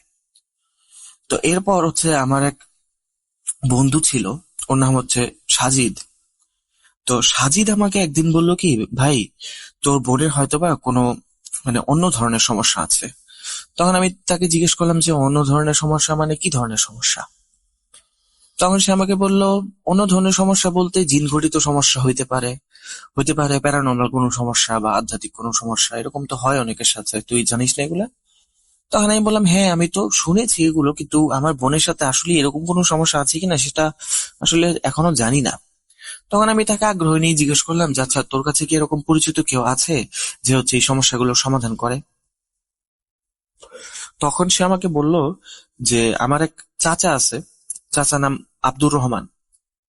তো আব্দুর রহমান চাচা হচ্ছে এই চিকিৎসাগুলো করে থাকেন যদি কারো এই ধরনের সমস্যাগুলো থাকে। তখন আমি তাকে আগ্রহ নিয়ে জিজ্ঞেস করলাম, আচ্ছা আব্দুর রহমান চাচা মানে এটা চিকিৎসাটা কিসের মাধ্যমে করেন? তখন হচ্ছে আমার বন্ধু বলল যে আমি যতটুকু জানি যে আব্দুর রহমান চাচা এটা জিনের মাধ্যমেই করে থাকে। তো আমি তাকে তখন বললাম, ঠিক আছে, তোর চাচা জিনের সাথে তার পরিচয় আছে, সে জিনের সাথে মিলে কাজ করে, তো তুই তো আমাকে এটা আগে কখনো বললি না। তুই তো জানিস যে আমি হচ্ছে জিন দেখার জন্য কতটুকু পাগল, আমি কত চেষ্টা করি, কত মানুষের কাছে যাই জিন দেখার জন্য, কিন্তু হচ্ছে এই তোর পরিচিত একজন আছে, কিন্তু তুই তো আমাকে বললি না। তুই যদি আমাকে বলতি তাহলে হচ্ছে আমি তার সাথে যোগাযোগ করার চেষ্টা করতাম, যোগাযোগ করে আমি জিন দেখার চেষ্টা করতাম, তোর এটা আমাকে আগে বলা উচিত ছিল। তখন আমাকে সাজিদ বলল, ঠিক আছে অসুবিধা নেই, এখন যেহেতু বলছি এখন তার সাথে যোগাযোগ করে তুই চাইলে দেখতে পারবি, চাচা হয়তো বা কিছুদিনের মধ্যে আমাদের বাসায় আসবে। চাচা প্রত্যেক 2 বা 2.5 মাস পর পরে আমাদের বাসায় হচ্ছে আসেন। তো আমিও অপেক্ষা শুরু করলাম, কখন চাচা আসবে, কখন তার সাথে দেখা করব, কখন তাকে মনের কথাগুলো খুলে বলবো। তো একটা সময় এলো, মানে এক চাচা আসার 1 সপ্তাহ আগে আমার ফ্রেন্ড আমার কাছে আসলো, এসে আমাকে বলল যে ফিরোজ, চাচা তো সামনের সপ্তাহে আসবে। আমার তো মানে মনে হয় যে ঈদ আসলে যেরকম খুশি হয় মানুষ, আমি ঠিক সেরকম খুশি হয়ে গেলাম যে বাহ, কিছুদিন পর চাচা আসবে, আর কয়েকটা দিন আছে, এরপর আমি হচ্ছে তার সাথে এই কথাগুলো বলতে পারবো। তখন আমাকে সাজিদ বলল যে দেখ, এখন চাচার সাথে জিন দেখার ব্যাপারে কোনো কথা বলিস না। চাচার সাথে জিন দেখার ব্যাপারে কথা বলবি হচ্ছে পরে, আগে তোর বোনের ব্যাপারে কথা বলে নে, তোর বোনের সুস্থতাটা আগে, এরপর তুই চাইলে চাচার সাথে এই কথা বলতে পারিস, এখন বলিস না। আমি তার কথা মেনে নিলাম। তো 1 সপ্তাহ অপেক্ষা করলাম, অধীর আগ্রহে বসে থাকলাম, কোন রকমের সময়টা পার হলো। এরপর চাচার সাথে ফাইনালি আমার দেখা হলো। যেদিন চাচা আসলো সেদিন আমার ফ্রেন্ড আমার কাছে আসলো, এসে আমাকে বলল যে চল আজকে তুই আমার সাথেই থাকবি, আমার বাড়িতেই থাকবি, চাচার সাথে কথাবার্তা বল গিয়ে। তো আমি হচ্ছে আমার বিছানাপত্র নিয়ে বালিশ টালিশ নিয়ে হচ্ছে, ওদের বাসায় ওরকম থাকার মতো তো জায়গা ছিল না, ওদের বাসাটা ছিল ছোট। তো আমি আমার বালিশ বিছানাপাতি যা আছে সবকিছু নিয়ে সাজিদের বাসায় চলে গেলাম। সাজিদের বাসায় গিয়ে সাজিদের চাচার সাথে আমার দেখা হলো, এবং এক কথায় যদি বলতে যাই যে তার চাচা মানুষ কিরকম, আমি বলবো যে তার চাচা মানুষ হচ্ছে অমায়িক একজন মানুষ। উনি এত ভালোভাবে আমাদের সাথে দেখা করলেন, আর হচ্ছে মানে এত সুন্দর আচরণ করলেন, মানে মনে হলো না যে এটা সাজিদের চাচা, আমার কাছে মনে হলো উনি হয়তো বা আমার আপন চাচা বা আমার আপন কোনো আত্মীয়। এত ভালো ছিল ওনার ব্যবহার। উনি বেডে বসা ছিলেন, উনি আমাদের দুজনকে 2 পাশে বসালেন, আমার মাথায় হাত রাখলেন, দোয়া করলেন, তারপর আমার কাছে জানতে চাইলেন আমি তার সাথে কেন দেখা করতে চাইলাম। আমি তখন আমার বোনের ব্যাপারে তাকে বললাম যে চাচা, আমার বোনের তো এই অবস্থা, এখন আমরা তো অনেক ডাক্তার কবিরাজ দেখাইছি, কিন্তু কোনো লাভ হয় নাই আসলে। তো এখন কি করা যায়, আমি আসলে আপনার কাছে সাহায্যের জন্য আসছি, আমার বোনের এরকম কোনো সমস্যা আছে কিনা সেটা মেইনলি আমি আপনার কাছ থেকে জানার জন্য আসছি। তখন আমাকে আব্দুর রহমান চাচা বললেন যে দেখো বাবা, আমি তো এখন ইস্তেখারা করে দেখতে পারবো না, কারণ হচ্ছে এই মুহূর্তে এটা সম্ভব না। তবে আমি তোমাকে হচ্ছে মানে কিছু পড়া পানি দিচ্ছি, আর হচ্ছে কিছু দোয়া লিখে দিচ্ছি, ওই দোয়াগুলো পড়ে তুমি তোমার বোনকে ফু দেবে, আর হচ্ছে এই পড়া পানিটা তাকে খাওয়াবে, দেখো কোনো উপকার পাও কিনা। তো আমি সেভাবে চাচার কথা মতো গিয়ে আমার বোনের চিকিৎসা শুরু করি, দোয়াগুলো পরে তার উপরে ফু দেই, তারপর হচ্ছে চাচার দেয়া পড়া পানিগুলো আমি হচ্ছে তাকে খাওয়াই, কিন্তু কোনো উন্নতি হয় না। আমি বেশ হতাশ হয়ে যাই যে চাচা বললেন যে এরকম হবে, উপকার হবে, কিন্তু কিছু তো হচ্ছে না। এরপর মানে অনেকদিন কেটে যায়, চাচা তো তখন চলেই যায়। তারপরে আবার 3 মাসের একটু বেশি সময় পর চাচা আবার ফিরে আসেন, আমার বন্ধু সাজিদের বাসায় আসেন। তো আমি তার সাথে দেখা করে বলি যে চাচা এরকম তো আমি ওকে মানে আপনার দেওয়া পড়া পানি খাওয়ালাম, তারপর হচ্ছে আম, ওই দোয়াগুলো পরে ফু দিলাম, কিন্তু তেমন তো কোনো লাভ হচ্ছে না, কোনো উন্নতি হয়নি এখন পর্যন্ত। তখন চাচা আমাকে বললেন, বাবা আমি ইস্তেখারা করছি, ইস্তেখারা করে যতটুকু দেখলাম তোমার বোনের সাথে এই ধরনের কোনো আধ্যাত্মিক সমস্যা বা জিন ঘটিত সমস্যা নেই আসলে। উনি বললেন যে এটা তার ফিজিক্যালি প্রবলেম, এটা চিকিৎসা করালে ঠিক হয়ে যাবে, হয়তো একটু সময় লাগবে, কিন্তু প্রপার চিকিৎসা করালে এটা ঠিক হয়ে যাবে। এক্ষেত্রে আল্লাহর দোয়া ছাড়া, মানে আল্লাহর কাছে দোয়া চাওয়া ছাড়া কোনো উপায় আসলে আমার হাতেও নাই, আমার এখানে কিছু করার নেই আসলে।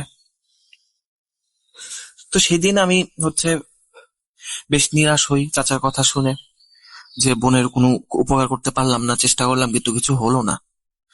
তারপর আমি হচ্ছে ওদিন ওখান থেকে চলে আসার সময় মনে হলো আচ্ছা জিনের ব্যাপারে চাচার সাথে একটু কথা বলি। তো আমি যখনই দরজা থেকে বের হয়ে আবার হচ্ছে ঘরে ঢুকতে যাব চাচার সাথে কথা বলতে জিনের ব্যাপারে, তখন চাচা আমাকে বললেন, বাবা আমি জানি তোমার মনের মধ্যে একটা আকাঙ্ক্ষা আছে, তোমার সেই আকাঙ্ক্ষাও হয়তোবা খুব দ্রুত পূরণ হবে, কিন্তু এই মুহূর্তে বা এইবার আমি যে আসছি এই মুহূর্তে আমি পূরণ করতে পারবো না। আমি যখন পরের বার আসবো তখন হচ্ছে তোমার এই ইচ্ছাটা আমি পূরণ করে দিতে পারবো, তখন তুমি আমার কাছে যেটা চাও সেটা আমি তোমাকে তখন দেখাইতে পারবো, কিন্তু এই মুহূর্তে না। তো আমি পুনরায় আবার হচ্ছে নিরাশ হয়ে হতাশ হয়ে বাসায় ফিরে এলাম। চিন্তা করছিলাম বোনের তো কিছু করতে পারলাম না, এখন চাচার কাছে জিনের কথা বললাম, চাচা সেটাও হয়তোবা করবেন না। তো মনের মধ্যে বেশ সংশয় নিয়েই বাকি দিনগুলো কাটলো। তো আরো 3-4 মাস পার হওয়ার পর চাচা আবার এলেন। আসার পর আমি তখন জানতাম না যে চাচা আসলে আসছেন। তো আমার ফ্রেন্ড আমার কাছে এসে বললো একদিন যে ফিরোজ, আমার তো আব্দুর রহমান চাচা বাসায় আসছেন, তো উনি তোকে ডাকতেছে, উনি বলতেছেন যে আজকে যেন তুই আমাদের বাসায় থাকিস। তো আমি হচ্ছে আমার জিনিসপত্র গুছিয়ে নিয়ে ফিরোজের বাসায় আবার চলে গেলাম। তো ফিরোজের বাসায় যাওয়ার পর চাচা আমাকে বললেন, বাবা গতবার তোমাকে একটা ওয়াদা করে গিয়েছিলাম, সেই ওয়াদাটা পূরণের সময় এসে গেছে। তো তুমি যেটা চাও সেটা আমাকে মুখ ফুটে বলতে হবে না, আমি জানি তুমি কি চাও, সো সেটা তুমি খুব শীঘ্রই পাবা, আজকে তুমি এখানেই থাকো। তো আমরা রাতের বেলা খাওয়া দাওয়া শেষ করে হচ্ছে যে যার যার মতো গিয়ে শুয়ে পড়লাম, আমি আর ফিরোজ একসাথে গিয়ে শুলাম। প্রায় আধা ঘন্টা বা আধা ঘন্টা বা হচ্ছে 45 মিনিট পর চাচা আমাদেরকে ডাক দিলেন। আমাদেরকে ডাক দেওয়ার পর আমরা হচ্ছে চাচা রুমে চলে গেলাম। তো আমি আর সাজিদ হচ্ছে তখন চাচা রুমে চলে যাই।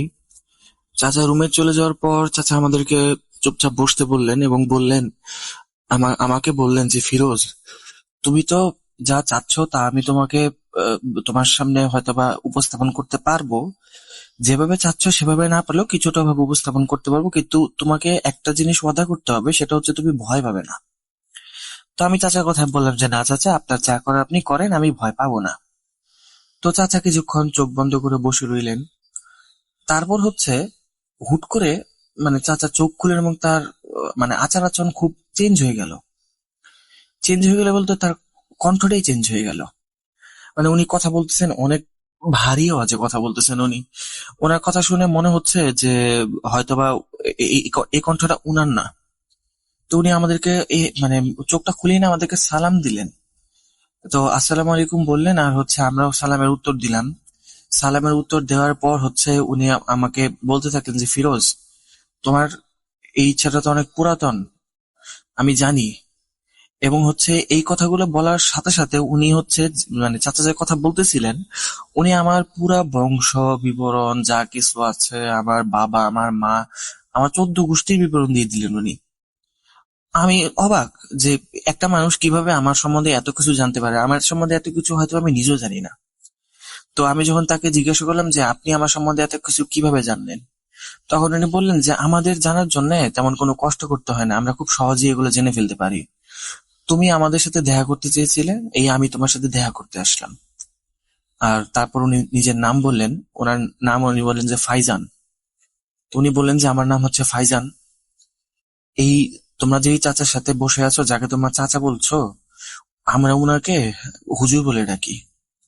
এই হুজুরের সাথে আমার পুরো পরিবার যুক্ত হয়ে আছে এবং আমরা মানুষের খিদমত করে থাকি। যে সমস্ত মানুষের সাহায্যের দরকার হয়, আমাদের দ্বারা যদি সম্ভব হয়, আল্লাহ যদি আমাদেরকে উসিলা বানান, তাহলে আমরা সেই কাজে হাত দিই। আর যদি না হয়, যদি আল্লাহ উসিলা না বানান, তাহলে আমরা চেষ্টা করি, কিন্তু কথা দিতে পারি না। আমরা চেষ্টা করে যাই। এরপর ওনাদের সাথে আমার আরো বেশ কিছু কথোপকথন হলো। এক পর্যায়ে চাচা আবার হুট করে নর্মাল হয়ে গেলেন। নর্মাল হয়ে যাওয়ার পর আমাকে বললেন যে, কি ব্যাপার ফিরোজ, তুমি কি বুঝতে পারছো তোমার সাথে কি হলো? তখন আমি বললাম যে, হ্যাঁ, আমি বুঝতে পারছি। এ কথা বলে আমি সেদিনের মতো সেখান থেকে চলে আসি। চলে আসার পর আমি মাথায় চিন্তা করতে থাকি, আচ্ছা চাচা কি আমার সাথে অ্যাক্টিং করলেন, বা আমার সামনে কি উনার কি কোনো রোগ আছে নাকি, মানসিক রোগ, যে স্প্লিট পার্সোনালিটি থাকে না কিছু মানুষের, ওরকম কিছু আছে কিনা। তারপর আবার চিন্তা করলাম যে তাহলে আমার বংশ সম্বন্ধে এত কিছু আবার কিভাবে বলে। এরপর মাথায় আসলো আরেক চিন্তা, যে আমার ফ্রেন্ড হয়তো বা তাকে বলছে, খোঁজ খবর নিয়ে এখানে হয়তো ওর হাত আছে। পরে আমি আমার ফ্রেন্ডের সাথে যোগাযোগ করলাম, যোগাযোগ করে বললাম যে, ভাই দেখ, তুই কি এরকম কিছু বলছিস নাকি আমার ব্যাপারে? তখন আমাকে বলে যে, ভাই তুই যদি চাস আমি কসম করে দিতে পারি তোর সামনে যে আমি এসব কিছুই বলিনি ওনাকে। এখন আমার ফ্রেন্ডের কথা আমি বিশ্বাস করলাম, কারণ ওকে কখনো আমি সেরকম ভাবে মিথ্যা কথা বলতে দেখিনি। আর এই ব্যাপারে সে এরকম করবে, আমার 14 গোষ্ঠী সম্বন্ধে এত কিছু ওরও তো জানার কথা না। তো যাই হোক, মনের মধ্যে সন্দেহ নিয়ে আবার দিন কাটতে থাকে। কিছুদিন পর চাচা আবার আসেন। আসার পর আমি চাচাকে বলি যে, চাচা আপনি তো আমাকে দেখাবেন বলছিলেন, কিন্তু আমি তো দেখতে পেলাম না, তাহলে আমি কিভাবে বিশ্বাস করব? তখন চাচা আমার দিকে কিছুটা অন্যরকম ভাবে তাকালেন, স্বাভাবিকভাবে যেভাবে তাকান সেভাবে না, একটু অন্যভাবে তাকালেন। তাকে বলে যে, দেখো বাবা, এই জিনিসগুলোর উপরে তুমি যদি চাও বিশ্বাস নাই করতে পারো, অসুবিধা নেই, কিন্তু এভাবে এই জিনিসগুলো বলতে হয় না, এরা নারাজ হয়। তখন চাচা বলেন, ঠিক আছে, তুমি যদি দেখতে চাও সেটাও হয়ে যাবে, অসুবিধা নেই, তুমি আবার আজকে আসো, রাতে বেলা থাকো। তারপর আমি সেদিন রাতে আবার গেলাম। কিছুক্ষণ পর চাচা রুমে গেলাম, চাচার সাথে আবার একই অবস্থা হলো, মনে হলো যিনি পজেসড হয়ে গেছেন। তো সেই ফাইজান জিন তার উপর আবার ভর করলেন। ভর করার পর বললেন যে, আজকে তোমার সাথে আমার ছোট ভাইয়ের দেখা করাবো। এর আগে তুমি বলো তো, তুমি সাপ ভয় পাও কিনা? তখন আমি বললাম যে, হ্যাঁ, সাপকে তো ভয় পাবোই, মানুষ না আমরা, সাপ দেখে ভয় লাগবে না? তখন বললেন যে, আচ্ছা ঠিক আছে, বুঝলাম তুমি সাপকে ভয় পাও, কিন্তু আজকে ভয় পেও না, এখন ভয় পেও না। আমি বললাম যে, আচ্ছা ঠিক আছে। এই কথাটা বলার পরই চাচা করলেন কি, তার বালিশের নিচ থেকে হাত দিয়ে একটা বিয়া বড় সাপ বের করলেন। সাপটা দেখে তো আমার আত্মা শুকিয়ে গেল।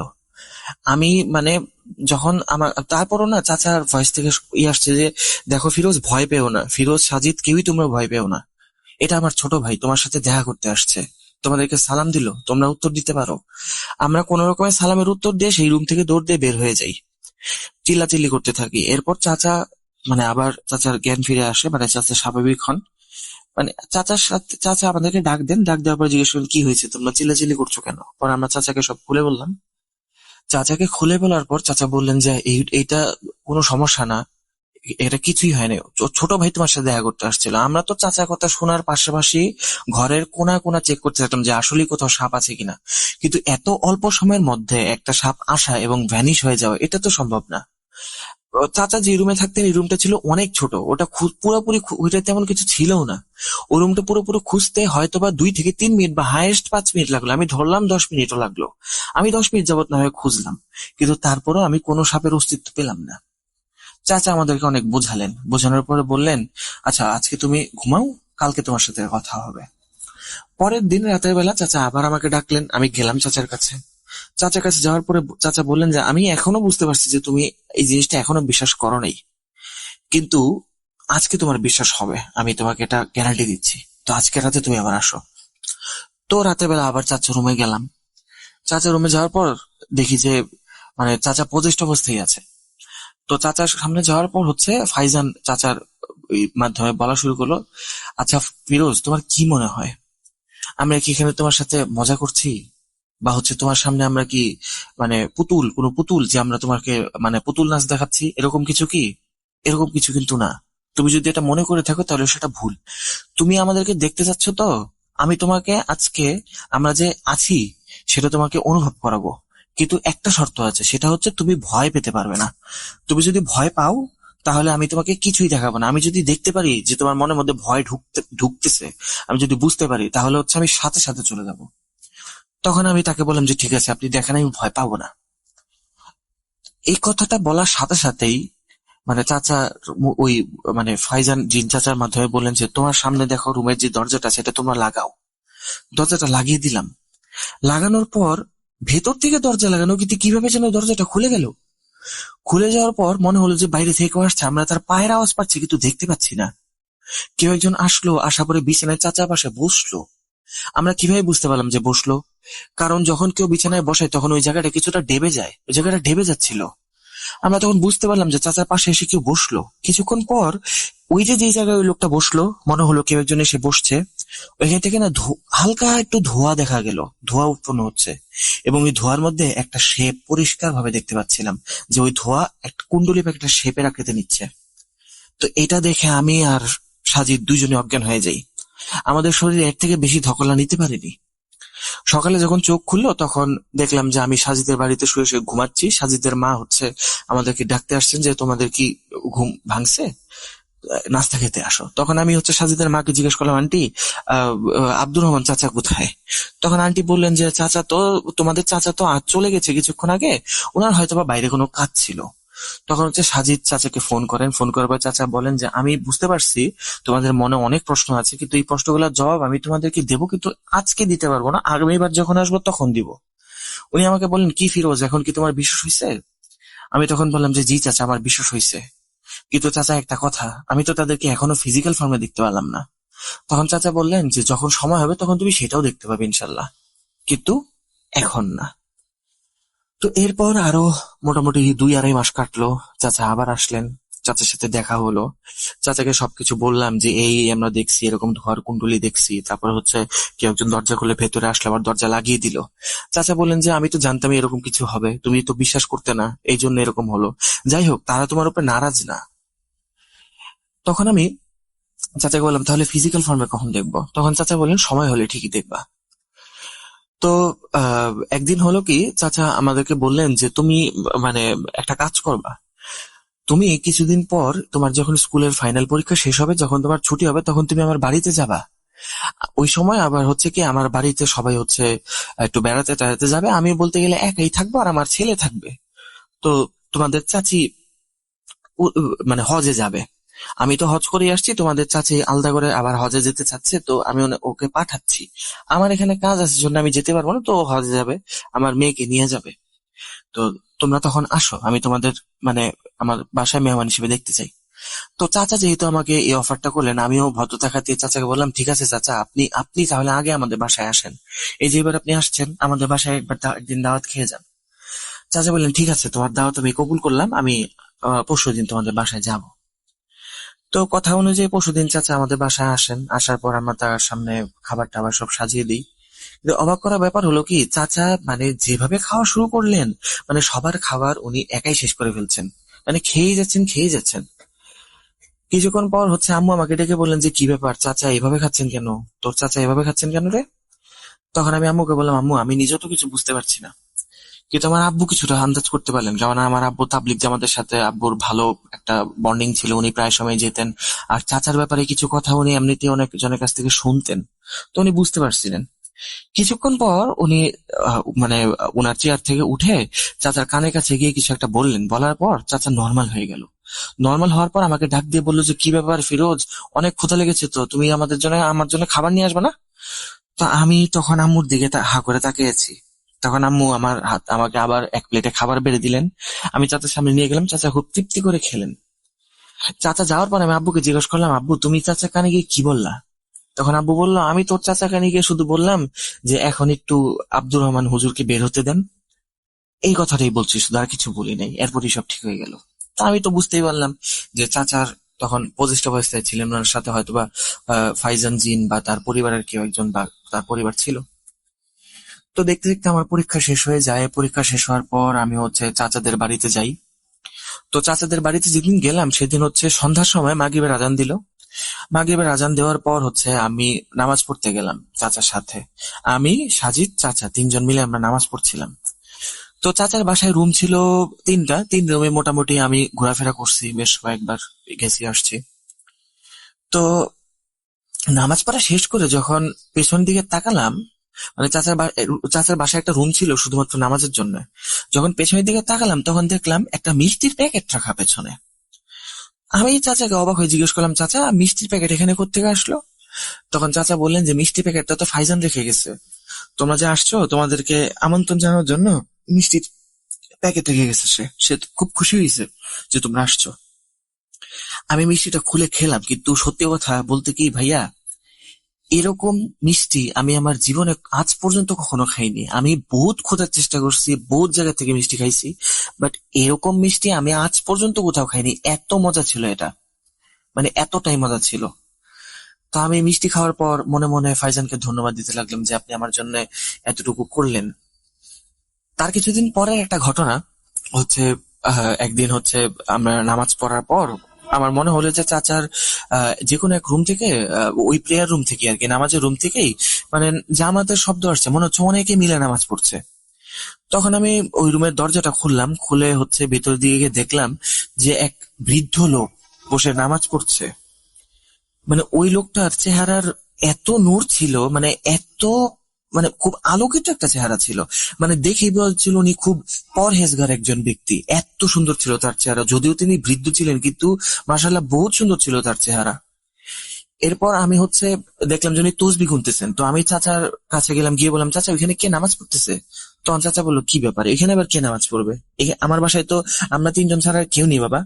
আমরা তিনজন আর আমার ছেলে তো বাইরে চলে গেছে পড়াশোনার জন্য। ও কিছুদিন ছিল, এখন তো ও মাদ্রাসায় থাকে। তো ও তো খুব বেশি এখানে থাকে না, কিছুদিন ছিল, এখন আবার চলে গেছে। তো আমি হচ্ছে তখন চাচাকে বললাম যে তাহলে এইরকম কিভাবে হলো? তখন চাচা হচ্ছে দরজা খুললেন, দরজা খুলে দেখেন, আমি তখন দেখলাম অবাক করার ব্যাপার কেউ নাই। অথচ ওই দরজার সামনে দাঁড়িয়েই কিন্তু আমি চাচার সাথে কথা বলছি। ওই রুম থেকে বের হওয়ার ওই দরজা ছাড়া কোনো দরজাই নাই। তখন চাচা আমাকে বললেন, তোমার এই ইচ্ছাটাও পূরণ হয়ে গেল, তুমি ফাইজানকে দেখতে পারছো, ও ফাইজান ছিল। এরপর আর কি আমি সেখান থেকে চলে আসি। এসব দেখে দেখে আমার মানে ভয় একেবারে কেটেই গিয়েছিল এসবের প্রতি। তো এরপর আমি সেখান থেকে চলে আসি চাচার সাথে কুশল বিনিময় করে। এই কয়েকদিন চাচা আমাকে ভালো মন্দ অনেক কিছু খাইয়েছেন, মানে আমার অনেক যত্ন নিয়েছেন, আমি সেটা কখনোই ভুলবো না।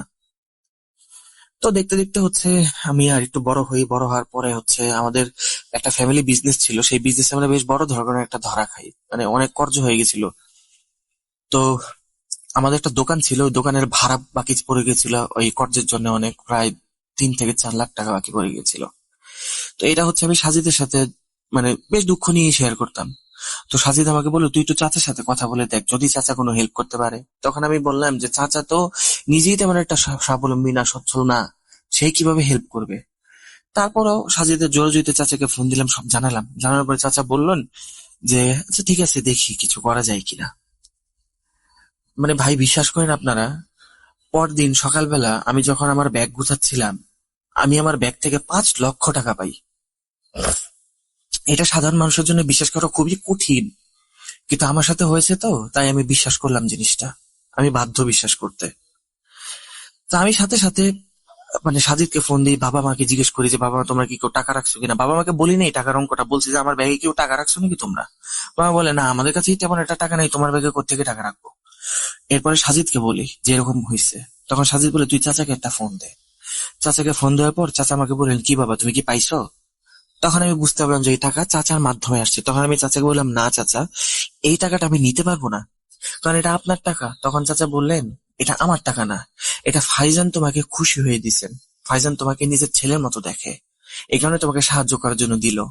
সে আমাকে এইটুকু বলছে যে তুমি এই টাকা ফেরত দেওয়ার কথা ভুলেও চিন্তা করো না, কারণ সে এতে খুব কষ্ট পাবে।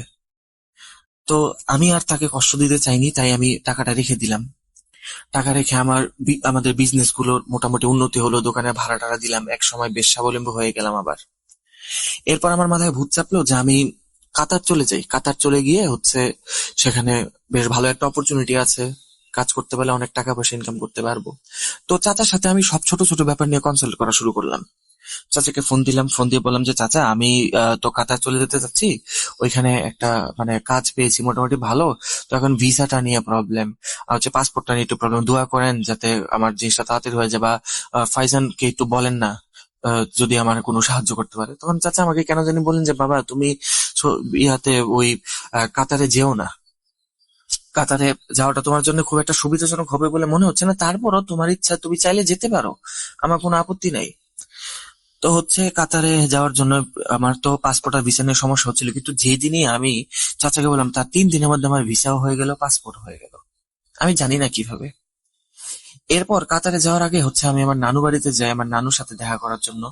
তো সেই দিন আমার একটা অ্যাক্সিডেন্ট হয়, আমার গাড়ি রোড অ্যাক্সিডেন্ট হয়, আমার গাড়ি প্রায় দুমড়ে মুচড়ে যায়, আমি হালকা পাতলা ব্যথা পাই। মানে অনেক বড় ধরনের অ্যাক্সিডেন্ট ছিল, কিন্তু মাশাআল্লাহ আলহামদুলিল্লাহ কারো কোনো ক্ষতি হয় নাই, মানে কারোই কোনো ক্ষতি হয় নাই। মানে আমি সামান্য পরিমাণ চোট পেয়েছি, এত বড় অ্যাক্সিডেন্টে গাড়ি ওরা ভেঙে দুমড়ে শেষ, মুচড়ে শেষ, কিন্তু আমার তেমন কোনো চোট লাগে নাই গায়ে। ওই দিনই সন্ধ্যার দিকে চাচা আমাকে ফোন দেন যে বাবা তুমি এখন কেমন আছো। আমি তো অবাক যে আমি তো কাউকেই বলিনি এটা, আমার বাবা মা ছাড়া কেউ জানে না, এবং সাজিদও জানে না, তাহলে এটা চাচা কিভাবে জানলেন?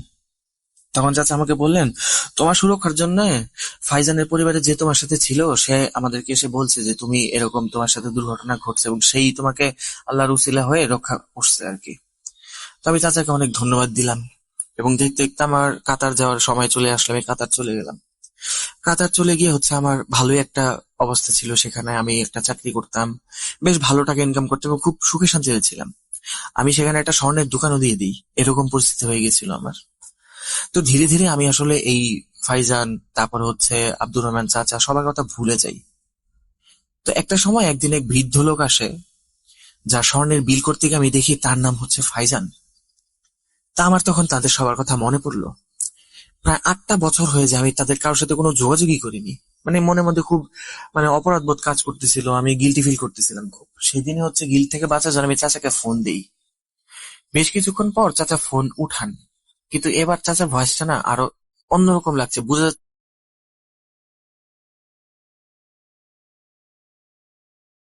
যে উনি বেশ বৃদ্ধ হয়ে গেছেন।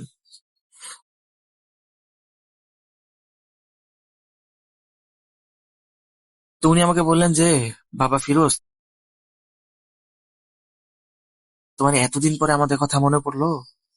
আমি তো তোমার উপরে বেশ নারাজ, কিন্তু আমার থেকেও বেশি নারাজ হচ্ছে ফাইজান। ফাইজান আমাকে প্রায় সময় জিজ্ঞেস করে, বলে যে দেখো ফিরোজ তো গিয়ে আমাদেরকে ভুলে গেল। আমি তো প্রায় সময় দেখি ফিরোজকে, গিয়ে দেখে আসি, কিন্তু সে তো আমাদের কথা মনেও করে না। তো আমি তখন বললাম, চাচা আমি আপনার কাছে খুবই লজ্জিত, আমি মাফ চাই আপনার কাছে, আমি ফাইজানের কাছেও মাফ চাই, আমাকে বলেন না মাফ করে দিতে। আপনি আমাকে ছেলের মতো দেখেন, ফাইজানও তো আমাকে ছেলের মতো দেখেন, বলেন না ছেলের উপরে রাগ করে থাকবেন, মাফ করে দেন না। তো চাচা আমাকে মাফ করে দিলেন, উনি বললেন যে ফাইজানও তোমাকে মাফ করে দিচ্ছে এবং ফাইজান তোমার সাথে দেখা করবে। তো আমি একদিন সকালবেলা, কিছুদিন পর একদিন সকালবেলা দোকানে বসে আছি, তো এক বৃদ্ধ লোক আসে, কিন্তু তার ড্রেস আপ ছিল বেশ, মানে কি বলবো, অন্যরকম, অস্বাভাবিক। তো উনার ড্রেস আপ ছিল এরকম যে উনি বড় একটা সাদা একটা আলখেল্লা পরা, বড় একটা জোব্বা পরা, এবং মুখের মধ্যেও কাপড় দেয়া, মানে ওনার ফেসটাও দেখা যাচ্ছে না, শুধু চোখটা দেখা যাচ্ছে, মাথার মধ্যে পাগড়ি। উনি এসে মানে আমার আমার হাত ধরে আমার সাথে কুশল বিনিময় করলেন আর বললেন যে বাবা একটু বের হয়ে আসেন দোকান থেকে।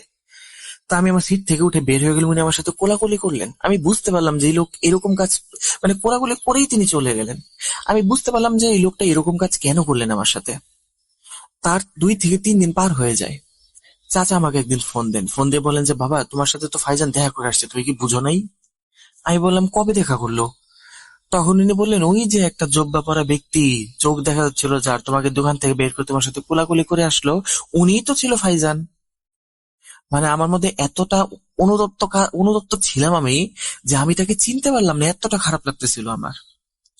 এরপর থেকে ভাই বিশ্বাস করেন, যতবারই আমার দোকানে এরকম টাইপের কেউ আসছে আমি খালি চিন্তা করছি উনি কি ফাইজান, উনি কি ফাইজান।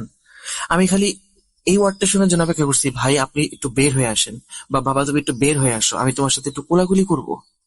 কিন্তু আজ পর্যন্ত এমন কাউকে আর পাইনি। তো এরপরে, এই ঘটনার পরে আরো বহুত বছর কেটে গেছে, আব্দুর রহমান চাচা মৃত্যুবরণ করেছেন, আল্লাহ ওনাকে জান্নাত দান করুক, আমিন। তো এই ছিল আমার ঘটনা। কেমন লাগলো জানি না, তো ভালো লাগলে জানাবেন। আসসালামু আলাইকুম। তো এই বলে হচ্ছে ফিরোজ ভাই তার ঘটনা শেয়ার করেন, খুবই অন্যরকম একটা ঘটনা।